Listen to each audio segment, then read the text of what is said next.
Hey guys, my name is Gaurav और आज हम एक्सप्लेन करने वाले हैं अटैक ऑन टाइटन के दूसरे सीजन को। अगर आपको नहीं पता तो ये अटैक ऑन टाइटन का एक बेहतरीन सीजन बताया जाता है जिसकी शुरुआत भी वहीं से होती है जहां सीजन 1 एंड हुआ था। हाँ जी, और बाकी के लोग टाइटन को वॉल के अंदर देखकर काफी हैरान थे। तभी यहाँ चर्च ऑफ द वॉल का लीडर पास्टर निक आता है और टाइटन के चेहरे को छुपाने के लिए बोलता है जिससे कि उसके पास कोई सनलाइट ना पहुंच सके। हाँ जी, समझ जाती है कि वॉल के अंदर सिर्फ एक टाइटन नहीं होगा बल्कि पूरी की पूरी वॉल ही टाइटन से बनी हुई है। वो पास्टर निक से सवाल करती है कि टाइटन्स वॉल के अंदर क्यों है। वो उसे जान से मारने की भी धमकी देती है। वो कहता है कि वो मर जाएगा लेकिन कुछ रिवील नहीं करेगा। तभी वहाँ एक मैसेंजर आता है जो कि एरविन को ढूंढ रहा था। वो उससे कहता है कि वॉल रोज के अंदर भी टाइटन्स आ चुके हैं। इसके बाद कहानी 12 घंटे पहले जाती है। हम कुछ साइड कैरेक्टर्स को देखते हैं जो कि वॉल शीना के पास थे। कॉनी, साशा, राइनर, बर्थोल्ड, ईमिर और क्रिस्टा, इनमें से किसी को भी ऑडियन गियर नहीं दिया गया था। तभी साशा को टाइटन्स के आने का आभास होता है और टाइटन सच में आ रहे थे। इसका मतलब वॉल रोज भी टूट चुकी है। स्क्वाड लीडर इन सभी को ऑर्डर देता है कि वो आसपास के गांव में जाकर सभी को चेतावनी दे दें। सभी ग्रुप्स में बढ़ जाते हैं क्योंकि कॉनी और साशा के गांव पास नहीं थे तो वो अपने अपने गांव की तरफ जाते हैं। मीके आगे जाकर कुछ टाइटन्स को मारने लगता है। जब सिर्फ 4 टाइटन्स बचे थे तब वो अपने घोड़े को वापस बुलाता है लेकिन उसे बीच में ही कोई टाइटन उठा लेता है। असल में ये एक टाइटन शिफ्टर है जिसका नाम बीस्ट टाइटन है जो कि बात कर रहा था और आसपास के टाइटन्स को ऑर्डर्स देकर कंट्रोल भी कर रहा था। वो मीके से उसके थर्ड गियर और वेपन्स के बारे में पूछता है लेकिन क्योंकि मीके डर गया था तो वो उसे कुछ जवाब नहीं देता है। बीस्ट टाइटन मीके से उसका ओडियम गियर छीन लेता है और बाकी के टाइटन्स उसे खा जाते हैं। साइड कैरेक्टर्स को समझ में आता है कि उन पर निगरानी रखी जा रही थी क्योंकि उनमें से कोई एरन और एनी की तरह टाइटन शिफ्टर हो सकता है। इधर हम साशा को देखते हैं जो कि अपने विलेज पहुंच चुकी होती है। उसे एक छोटी लड़की मिलती है जिसकी मदर को टाइटन खा रहा था। साशा उस टाइटन पर अटैक कर उसे मार देती है और उस लड़की को बचा लेती है। उसके बाद उसे गांव के कुछ लोग मिलते हैं जिनमें उसके फादर भी थे। यहाँ कॉनी भी अपने गाँव पहुँच जाता है जिसके साथ राइनर और बर्थोल्ड भी थे लेकिन कॉनी के गाँव को पहले ही टाइटन्स ने बर्बाद कर दिया था और सभी लोग मारे गए थे। पर इन्हें यहाँ कोई भी ब्लड या बॉडी नहीं मिली और यहाँ एक टाइटन भी है जिसके हाथ पैर इतने छोटे हैं कि वो चल भी नहीं सकता। अब सभी यहाँ से जाने लगते हैं लेकिन कॉनी उस टाइटन को वेलकम होम कहते हुए सुनता है जिस पर कॉनी को लगता है कि ये उसका कोई भ्रम है। फिर कॉनी और उसके ग्रुप के लोग वॉल रोज की जांच करने लगते हैं। कुछ घंटों बाद उन्हें सामने एक और ग्रुप दिखाई देता है जिन्हें भी वॉल में कोई होल नहीं मिला था। अब ये सभी पास ही के एक कैसल में रात बिताने जाते हैं और बात करने लगते हैं कि अगर दीवार में कोई छेद नहीं है तो ये टाइटन्स अंदर कैसे आ गए। कुछ देर बाद राइनर को ईमिर के बारे में कुछ पता चलता है लेकिन तभी वहाँ टाइटन्स आ चुके थे जो कि बीस्ट टाइटन्स के ऑर्डर्स पर इन्हें खाने आए थे। अजीब बात तो ये है कि अभी रात का समय था। अपना अटैक देखने के लिए बीस्ट टाइटन भी एक वॉल पर चढ़कर बैठ जाता है। इधर स्काउट्स रेजिमेंट भी वॉल रोज के लिए निकल पड़ते हैं। हांजी समझ जाती है कि तीनों दीवारें टाइटन्स की हार्डनिंग पावर यूज करके बनाई गई होगी जैसे एनी ने अपने आप को क्रिस्टल में कैद किया है बिल्कुल वैसे ही। और अगर एरन भी ये करना सीख ले तो वॉल मारिया का होल भी सील हो सकता है और फिर वो सभी एरन के घर जाकर बेसमेंट का राज जान सकते हैं। एरन को यकीन था कि बेसमेंट में उन्हें अपने सारे जवाब मिल जाएंगे। इधर पास्टर निक से काफी पूछने के बाद भी वो कहता है कि वो कुछ भी रिवील नहीं कर सकता क्योंकि सिर्फ रॉयल ब्लड लाइन का वंशज ही उस वॉल की सच्चाई बता सकता है, और उसका नाम क्रिस्टा है,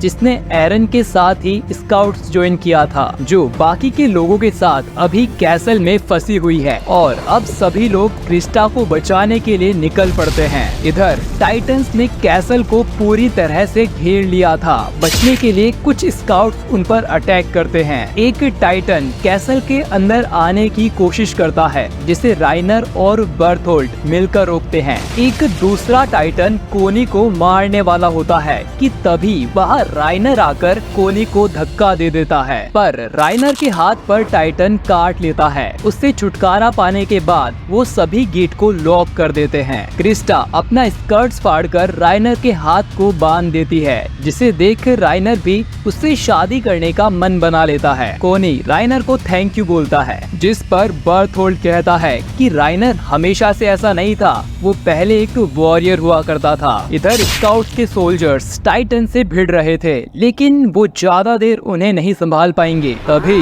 बीस्ट टाइटन एक और टाइटंस का झुंड भेजता है, जिससे सभी सोल्जर्स मारे जाते हैं। फिर वो बोर होकर यहाँ से चला जाता है। क्रिस्टा लड़ना चाहती थी, लेकिन उनके पास कोई हथियार नहीं थे। क्रिस्टा को एक वादा याद आता है जो उसने इमिर से किया था। यहाँ इमिर ने एक बड़ा सीक्रेट होल्ड किया हुआ है, और जिस दिन वो अपना सीक्रेट बताएगी, उसे भी अपना असली नाम बताना होगा। अब क्योंकि उनके पास कोई रास्ता नहीं बचता, जैसे ही सुबह होती है, इमिर एक चाकू लेकर टाइटंस पर कूद जाती है और अपना हाथ काटकर एक टाइटन में बदल जाती है। असल में इमिर भी एक टाइटन शिफ्टर है। वो टाइटंस को एक एक करके मारने लगती है। राइनर भी उसे पहचान जाता है। राइनर और बर्थोल्ड का एक तीसरा दोस्त भी था, मार्शल, लेकिन उसे कुछ साल पहले एक टाइटन ने खा लिया था, और वो टाइटन कोई और नहीं, इमिर ही होती है। लड़ने के कुछ देर बाद इमिर सभी को अपने पीठ पर बैठा लेती है, क्योंकि कैसल गिरने वाला था।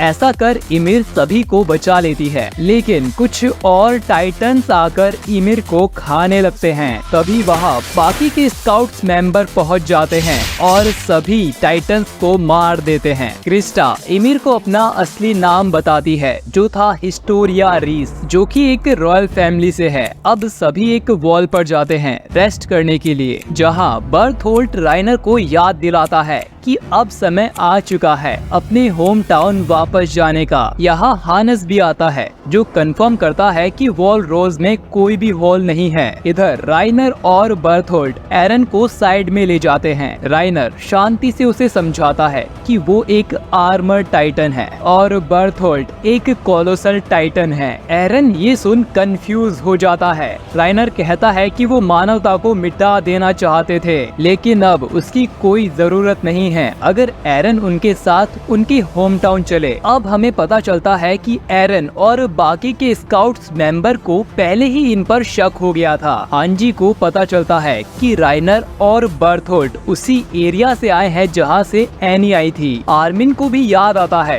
कि कैसे राइनर फीमेल टाइटन से बच गया था, और उसके तुरंत बाद ही फीमेल टाइटन एरन की दिशा में भागने लगी थी। राइनर ने जरूर फीमेल टाइटन को एरन की लोकेशन बताई होगी। हांजी सबको नॉर्मल एक्ट करने को कहती है जब तक वो उन्हें अंडरग्राउंड ना ले आए, ताकि वो टाइटंस में ट्रांसफॉर्म ना हो पाए। प्रेजेंट में सभी ऐसा ही कर रहे थे, लेकिन अब तो राइनर ने खुद ही रिवील कर दिया था और एरन उनके साथ जाने से मना कर देता है। तभी मिकासा उन पर अटैक कर देती है, लेकिन फिर दोनों ही अपने टाइटन फॉर्म में ट्रांसफॉर्म होने लगते हैं। कोलोसल टाइटन इमिर को अपने मुंह में डाल लेता है और आर्मर टाइटन एरन को लेकर भागने लगता है। एरन भी अपने टाइटन फॉर्म में ट्रांसफॉर्म हो जाता है और फिर दोनों के बीच एक फाइट शुरू होती है। इधर बाकी के स्काउट्स कोलोसल टाइटन पर अटैक करते हैं। साइज में बहुत बड़ा होने की वजह से कोलोसल काफी स्लो था, जिससे वो स्काउट्स के मेंबर्स को छू भी नहीं पा रहा था। लेकिन जैसे ही स्काउट्स कोलोसल की गर्दन पर वार करने जाते हैं, वो काफी हॉट स्टीम रिलीज करने लगता है और स्काउट्स को दूर हटना पड़ता है। है। इधर राइनर एरन पर भारी पड़ रहा था, लेकिन एरन को अपनी ट्रेनिंग याद आती है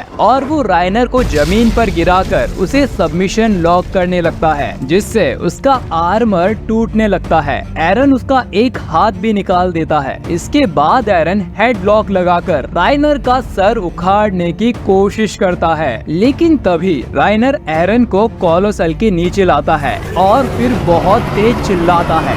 ये एक सिग्नल था जिससे बर्थोल्ड अपनी टाइटन बॉडी उन दोनों पर गिरा देता है। इसके बाद राइनर एरन को अपने मुंह में भर लेता है और फिर बर्थोल्ड भी ईमिर को लेकर वहां आ जाता है और सभी वहां से निकल जाते हैं। कोलोसल के धमाके की वजह से वहां सभी लोग बेहोश हो गए थे।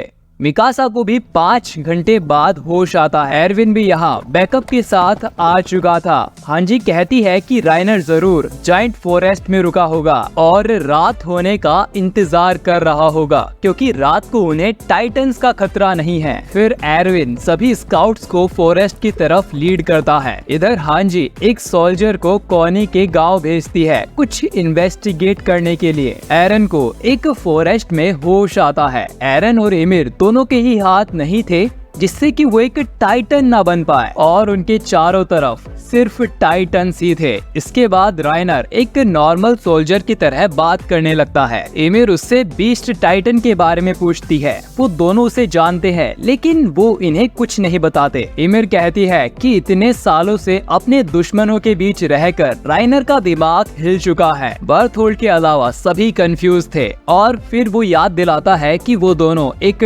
टाइटन वॉरियर हैं। राइनर एमिर को अपनी टीम ज्वाइन करने को कहता है। तभी उन्हें स्काउट सोल्जर्स के स्मोक सिग्नल्स दिखते हैं, लेकिन शाम ढलने में अभी भी 1 घंटा बाकी था। फिर भी राइनर और बर्थोल्ड को वहां से भागना पड़ता है। इसी बीच हम एमिर का पास्ट देखते हैं, जहां उसे एक कल्ट की फेक क्वीन बनाया गया था, जबकि वो कोई रॉयल ब्लड नहीं थी। लोग उसे पूजने लगते हैं, लेकिन सोल्जर्स को एक दिन इस कल्ट के बारे में पता चल गया और पनिशमेंट के लिए उसके कल्ट के लोगों को एक वॉल पर टाइटन्स में बदल दिया गया और एमिर भी एक टाइटन बन 60 सालों तक भागती रही। और एक दिन उसने राइनर और बर्थोल्ड के दोस्त को खा लिया और वापस एक ह्यूमन बन गई। फिर उसने क्रिस्टा के साथ मिलिट्री ट्रेनिंग ज्वाइन कर ली। एमिर को स्काउट्स में क्रिस्टा भी दिखती है। वो उसे भी अपने साथ ले जाने को बोलती है। फिर एक टाइटन में बदल कर उसे अपने मुंह में भर लेती है। फिर राइनर आर्मर टाइटन बन जाता है और भागने लगता है और बाकी सभी उसके कंधे पर बैठ जाते हैं। स्काउट्स उनका पीछा करते हैं। मिकासा एरन के पास पहुंच जाती है, लेकिन राइनर एरन को अपने हाथ में कैद कर लेता है। उसका आर्मर काटना इनके लिए नामुमकिन था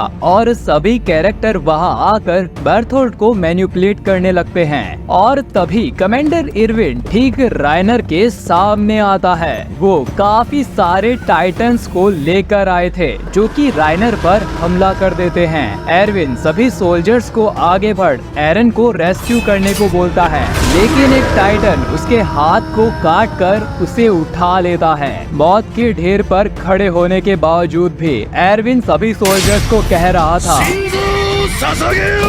इधर आर्मिन एनी का नाम लेकर बर्थोल्ड को बाहर निकलने के लिए मजबूर कर देता है और एरविन, जिसका एक हाथ कट चुका है, एरन को उससे अलग कर देता है। फिर मिकासा उसे लेकर वहां से जाने लगती है। वहीं कॉनी और जीन क्रिस्टा को उठा लेते हैं। अब सभी स्काउट्स वापस जाने लगते हैं। राइनर उन्हें रोकने के लिए टाइटन्स उठाकर फेंकता है, जिससे एरन और मिकासा गिर जाते हैं। तभी उनके सामने वही टाइटन दिखाई देती है जिसने एरन की मॉम को खाया था। हानस इन्हें बचाने के लिए आता है और अपनी गलती सुधारने के लिए उस टाइटन को मारने जाता है, लेकिन वो टाइटन हानस को भी खा जाती है। एरन पूरी तरह रिकवर नहीं हो पाया था, इसीलिए वो टाइटन नहीं बन पाता। इधर आर्मिन और जीन भी टाइटन से घिर चुके थे। आखिरी कोशिश में एरन उस टाइटन को एक मुक्का मारता है, जिससे सभी प्योर टाइटन्स उस टाइटन पर अटैक कर देते हैं। जिसे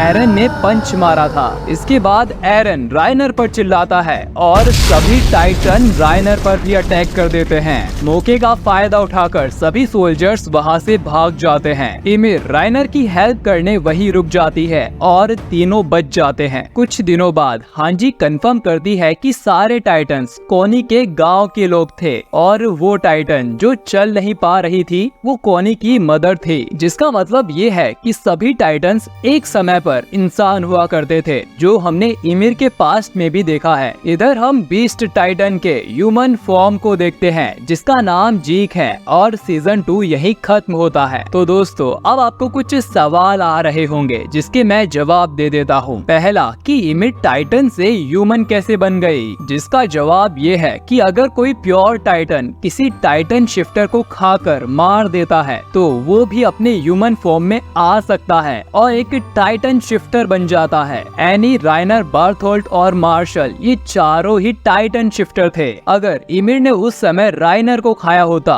तो उसे आर्मर टाइटन की पावर मिल जाती। दूसरा सवाल कि सबसे ताकतवर सोल्जर कैप्टन लीवाई इस सीजन में कहाँ था, तो मैं आपको बता दूं कि कैप्टन लीवाई को फीमेल टाइटन से लड़ते समय एंकल इंजरी हो गई थी, जिसकी वजह से हमें सीजन 2 में कैप्टन लीवाई का एक्शन देखने को नहीं मिला, लेकिन इसकी कमी सीजन 3 में जरूर पूरी हो जाएगी। तो दोस्तों अब सीजन 3 में कई सारे अनगिनत राज खुलने वाले हैं, तो सीजन 3 बिल्कुल मिस मत करना। मैं मिलता हूँ आपसे बहुत जल्द एक और वीडियो के साथ। वीडियो देखने के लिए आपका शुक्रिया।